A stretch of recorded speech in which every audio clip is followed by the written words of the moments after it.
Вашингтон Киевке қару-жарақпен барлау мәліметтерін қайта беруді бастайтындығын мәлімдеді. Бұл жерде Еуропа бұны түсініп отыр, басқа мемлекеттерде түсініп отыр. Енді бұл жерде стратегия өзгеруі мүмкін. Қалтасында тұрған Белоруссия бар, Қазақстан бар. Соғысты қимылдарын тоқтату бойынша шаралар қабылданса, оларды кім Қытайды кеңес үкіметінен бөліп алды. Ресейдің басты принципі 4 мемлекетті біріктіру еді, ол жердегі. Яғни бір сілкіп алып, бірақ дегенмен де сол серіктестік арғатай жалғаса береді. Менің ойымша дегенмен де бұндай іс-әрекеттер өзінің әсерін тигізеді.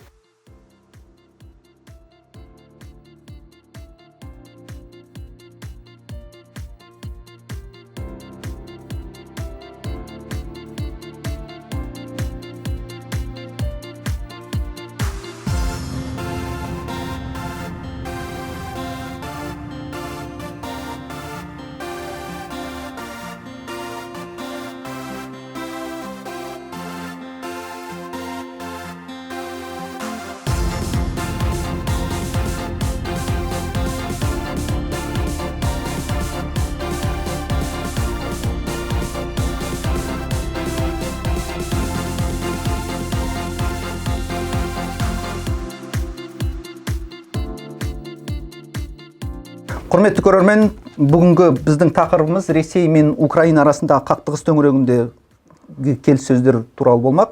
Әрине, мынау 11 наурызда Джидда қаласында ақш пен Украина келіссөздері аяқталған белгілі. Қорытынды мәлімдемеде Украина 30 күндік атысты тоқтату режимін енгізуге дайын екендігін айтты. Ал Вашингтон Киевке қару-жарақпен барлау мәліметтерін қайта беруді бастайтындығын мәлімдеді. Осы уағдаластықтардың нәтижелерін қалай қорытындылауға болады? Жалпы осы оқиға қалай өрбімек? Қандай халықаралық салдарлары болады? Соны бірінші бастап, Нұрекесіден бастадық. Осы оқиғалардың нәтижесін қорытындыласақ, бұл тоқтамайды. Соғыс өйткені қалай басталды белгілі. 3 жылдан бұрын естеріңізде болса, басталғанда бұны англосакстар үлкен шеберлікпен соғыстырып үлгерді. Білсеңіз, біз кішкене тоқтата кетейік, осы соғыстың алғы басталған кезеңінде жарыс қай жерде басталды? Жарыс Ресейдің Евразиялық экономикалық одақпен, бұл жердегі Ресейдің басты принципі 4 мемлекетті біріктіру еді. Ол жердегі Белоруссия, Қазақстан, 3 Славия мемлекетімен Украина бұл жерге кірмей қалды. Осы жағдайды Америка Құрама Штаттары мен ағылшындар жақсы біліп отырды кезінде.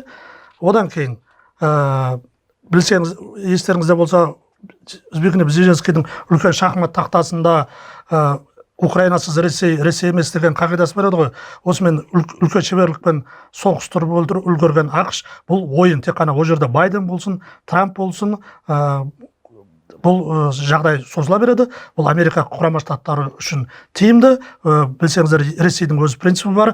Қазіргі соғысты тоқтатқысы келеді. Ресей 4 облысты алып, міне өлген солдат әскер босқа кетпеді. Ресей Путин жерді қайта жинаушы деген сияқты. Украинаның да принципі бар. Осыны жақсы түсінген батыс, жақсы білетін батыс, оның ішінде Америка Құрама Штаттары бұл ойынды жалғастыра береді. Құрметті көрермендер, бағдарламаның ресми серіктесі Warm Home компаниясы. Үйлеріңіз және офистеріңіз жылы әрі жайлы болсын десеңіз, Warm Home компаниясының қызметтерін пайдаланыңыз. Warm Home компаниясы кез келген ғимараттардың, соның ішінде тұрғын үйлердің инженерлік коммуникациялық жүйелерін қамтамасыз етеді.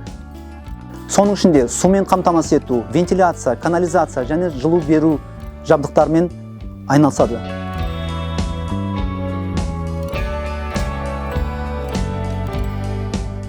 Warm Home компаниясының қызметтері жайлы толық мәліметті осы видеоның астындағы сілтеме арқылы таныса аласыз.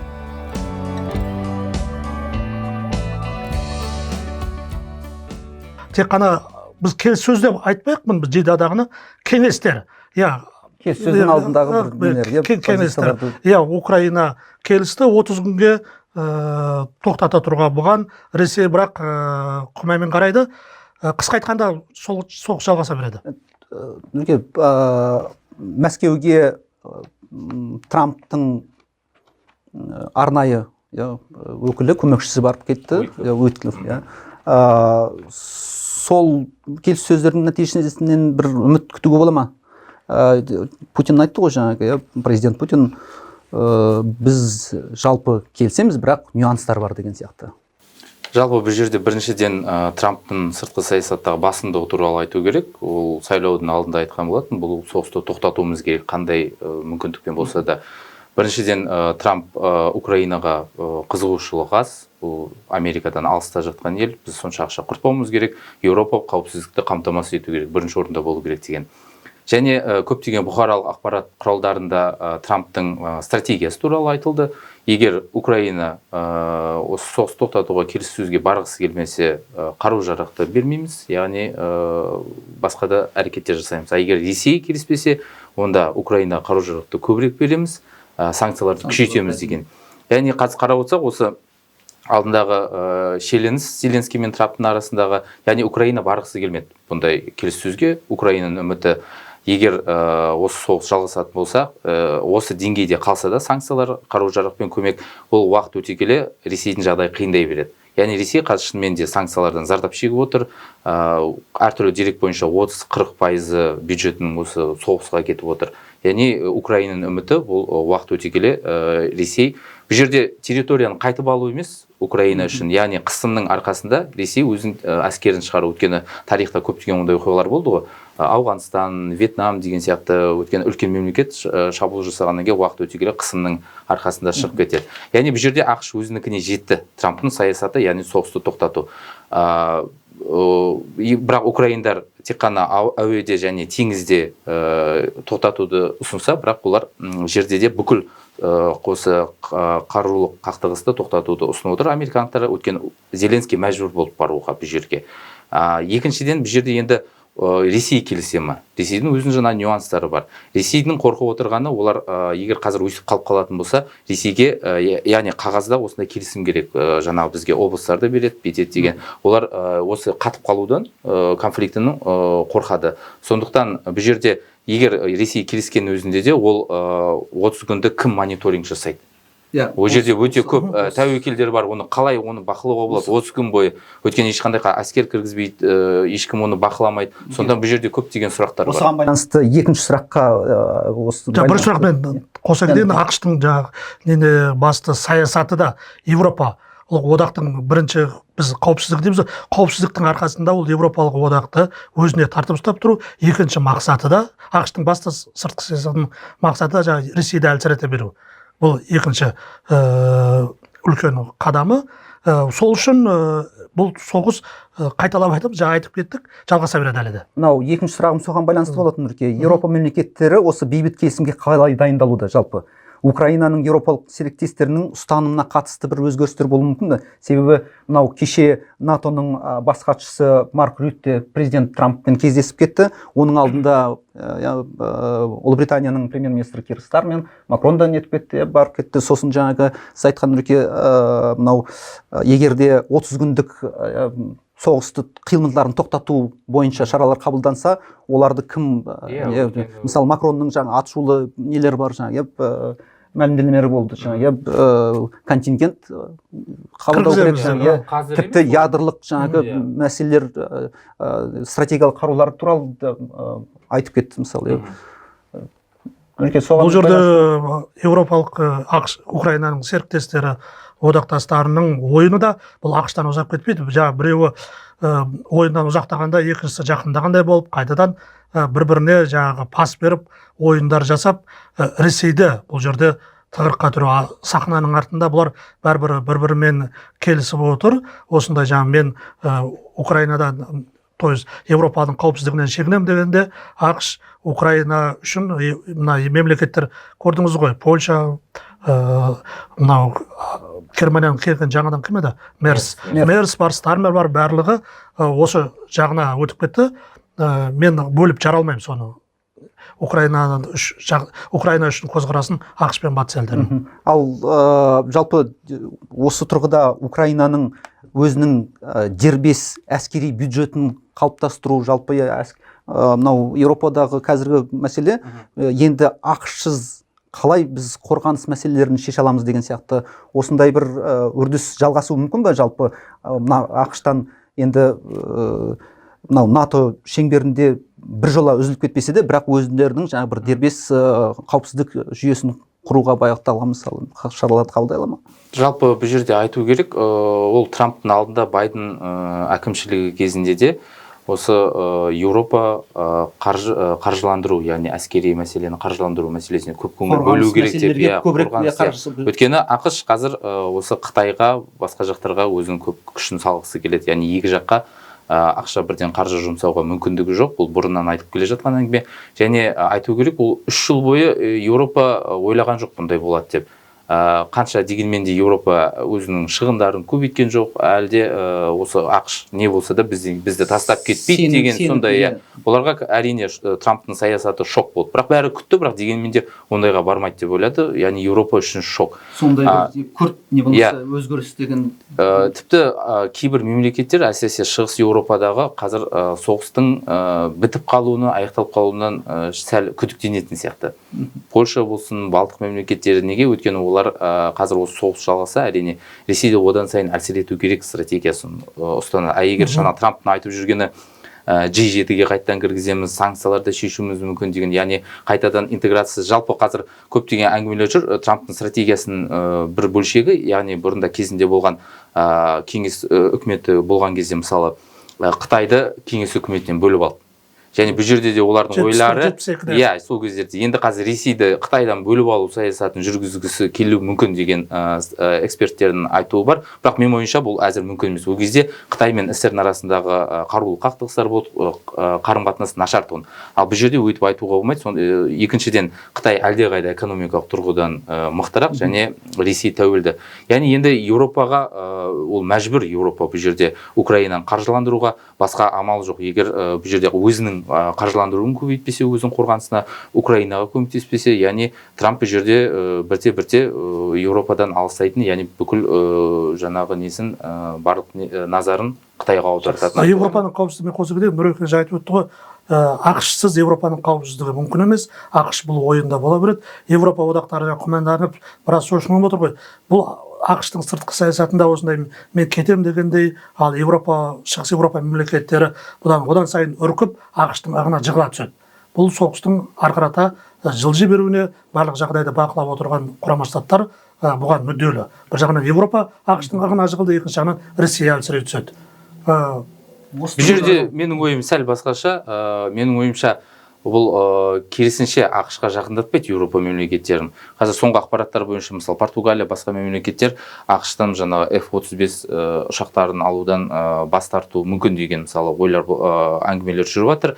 Яғни бұл керісінше Еуропа өзіне қорғанысын күшейтіп, болашақта мүмкін жеке бір өзі бір күш орталық ретінде айналуына. Бірақ қазіргі таңда мойындау керек, ақштың көмегінсіз айналмалы отыр ғой. Үлкен технология шықпай жатыр ғой. Мүмкін емес Еуропаның алғы жоқ. Бірақ болашақта өзгеру мүмкін. Яғни қазір бұл жерде әртүрлі ойлары бар Еуропада. Еуропа елдері 2%-тен 5%-ке көтерсе, 5% ол ақштан қару сатып алған мүдделі. Солны ақш қойып жатыр ғой, соғыс басталған Байден үкіметі кезінде де бұны талап етті, сіздер ішкі жалпы өнімнің 2%-тен 5%-ке дейін көтерулеріңіз керек деп. Бұл ақш саясаты үшін ақш қаруының Еуропаға көп келуі. Негізі президент Трамптың сыртқы саяси бір қадамдарын қарап отырсаңыздар, өздерінің бұрыннан қалыптасып келе жатқан стратегиялық тарихи әріптестерінен іргесін алшақтату саясатын жүргізген сияқты. Себебі мынау жаңағы Рюттемен болған кездесуде Трамп өзі сол Рюттерден НАТОның Гренландияны аннексиялауға көмегін береді деген үміт білдірді. Жоқ, ақштың бұл жерде мен былай ойлаймын, ол бұрыннан келіп жатқан әріптестеріне еуропалықтардан жаңағы өзіне қатты Американың ағына жығылып алған, соның қауіпсіздігі Америка Құрама Штаттары қорғайды деп ойлап алған мемлекеттерді бір сілкіп алу. Көрдіңіздер ғой, 25% баж салығын неге Канадаға бір қойып, одан 50% көтеріп, қайтадан түсіріп, басқа Европа елдерін осы саясат арқылы өзгеріп жатыр. Бір қояды, кейін төмендеп жатыр. Яғни бір сілкіп алып, бірақ дегенмен де сол серіктестік ары қаратай жалғаса береді ғой. Жалғаса береді. Менің ойымша дегенмен де бұндай іс-әрекеттер өзінің әсерін тигізеді. Егер кейбір ойлауы мүмкін, қазір Трамп 4 жылдан кейін кетеді, қайтадан сосын жағдай өзгеруі мүмкін де. Ал өзгермеуі де мүмкін. Мысалы, болашақта Трамптың орнына Джиди Венс келетін болса, дәл сондай мысалы көзқарастағы адам одан сайын жалғаса беретін болса, бұл сондай 4 жылда бітіп қалмауы да мүмкін. Сондықтан бұл жерде Еуропа бұны түсініп отыр, басқа мемлекеттер де түсініп отыр. Енді бұл жерде стратегия өзгеруі мүмкін, менің ойымша әбден мүмкін. Өйткені бұрынғыдай ол Трамп бір сондай бір ғана жағдай, бұдан кейін мұндай болмайды деген ойлар болмайды. Өйткені ақш-та сондай қазір тенденция. Жақсы. Құрметті көрермендер, осымен біз бұл келіссөздердің нәтижелері Орталық Азияға және Қазақстанға қалай әсер етуі, жалпы әсер бар ма? Жалпы Еуропа алыста, Америка алыста, бірақ мүдделері тоғысқан жердің Орталық Азия. Енді Орталық Азия екі оттың арасында қалды осы соғыстың әсерінен. Bir жағынан Ресеймен қарым-қатынасымыз бар. Яғни бүкіл мысалы Қазақстанда айтатын болсақ, бүкіл біздің экспорттық тауарларымыз Ресейден өтеді, там импорт сияқтан келеді дегендей. Екіншіден біз батыспен де ақшпен де көпвекторлық саясат аясында біз қарым-қатынасты жалғастыруымыз керек. Олар басты инвесторлар, біздің мұнай саламыздағы басты инвесторлар. Яғни бұл жерде біз мүдделіміз соғыстың тезірек аяқталғанына, тезірек осы жағдайдың ушықпауы. Өйткені санкция мәселелері бар, біздің кейбір компаниялар санкциялардың астына алынды. Ал соғыс одан әрі жалғасатын болса, одан әрі бізге жағдайымызды қиындата береді. Сондықтан Қазақстан, басқа да Орталық Азия мемлекеттері соғыстың тезірек аяқталуына мүдделі. Бұның екінші жағы да бар. Енді бір жағынан жаман айтпай жақсы жоқ, ертең жағдай қалай деп. Мен бірақ ол сол жағдайды қазірге орнайды деп үміттенбеймін. Бұл жанжал үлесіп жалғаса беретін сияқты. Егер де жанжал бітіп, Ресей өзінің қойған мақсатына жетіп, негізі Ресей тек қана ол 4 облыс емес, ол бүкіл Украинаны өзіне қоспақшы. Өйткені Ресейдің үлкен проблемасы бар, демографиялық проблема. Ол Украинаның 40 миллиондық Украина дегеніңіз өзі орыс, былайша айтқан кезде. Қосып алу арқылы оның жанында онсыз да қалтасында тұрған Белоруссия бар, Қазақстан бар деген сияқты. Бұның Қазақстанда да егер осыда келісімді болатын болса, Украина біршама Ресейдің қолына өтетін болса, билік өтіп, бір 4 облыс түгелдей Ресейге өтіп, қалғаны да билік ауысып, Зеленский кетіп, ол да осы Ресейді жағына ғана өтетін болса, Ресейдің мысалы, айтып тұрмын ғой, бұл жерде Ресей уақыттан ұтылғысы келмейді. Ресей түсініп отыр, тағы бір 5-10 жыл кешігетін болса, ол Қазақстаннан, Беларусияның өзінде қандай жағдай қандай болып кетуі мүмкін, ол келесі қадамды Орта Азияға, оның ішінде Орталық Азияларға басқа мынау біздің оңтүстікке отырған көршілерімізге соншалықты шекаралас емес қой. Қауіп жоқ. Ең бірінші қауіп Қазақстанға келеді. Оны да ұмытпауымыз керек. Айтқыңыз келгені, егер Украина осындай бір уступкіге барса, жеңілсе барса, Қазақстанға кері әсер етуі мүмкін. Жоқ, әрине, Ресей жеңімпаз болып шықса, бұл жерде сыртқы саясатына да әсер етуі мүмкін. Бірақ мен ойымша батыс болған жермейді. Батыс бұны түсініп отыр, және бұл жерде дегенмен де менің ойым соңғы нақты нәтиже ол жаңағы Корей сценарийсін көп айтып жүр ғой, кезіндегі Кореяда болған соғыс. Сол сияқты тоқтатылады, бірақ ешқандай келісім қойылмайды. Ресей санкцияларының астында қалады. Бірте-бірте мүмкін болашақта, мысалы, ГДР мен ФРГ бар. Қанша жыл мысалы бөлек болды, бірақ кезде СССР құлағаннан кейін бірге қосып алды. Немесе Балтық мемлекеттері, ақш батыс мемлекеттері ешқашан мойындаған жоқ, мысалы СССР-дің үкіметін ол жерде. Дегенмен де мысалы уақыт өткеннен кейін қосылды, және бұл жерде көптеген сценарийлер бар. Бұл жерде мен ойымша ақш батыс түсініп отыр. Яғни Ресей бұл жерде жеңімпаз болып шықпайды. Бірақ Украина шығысы сіз айтқандай дербес бір ГДР сияқты болып тұрмайды ғой. Бұл жоқ, бұл жерде Ресей конституциясы бойынша қосылып тұрады өзінің территориясында, бірақ ешқандай мемлекет оны мойындамайды. Жақсы, не дегенмен де Қазақстанға осы соғыстың бір ұшы тиіп кетпесе екен деп ойлаймыз. Солай болсын дейік. Солай лайым болсын. Құрметті көрермендер, осымен біздің бағдарламамыз аяқталды. Келесі кездескенше сау саламатта болыңыздар. Сау болыңыздар. Сау болыңыздар.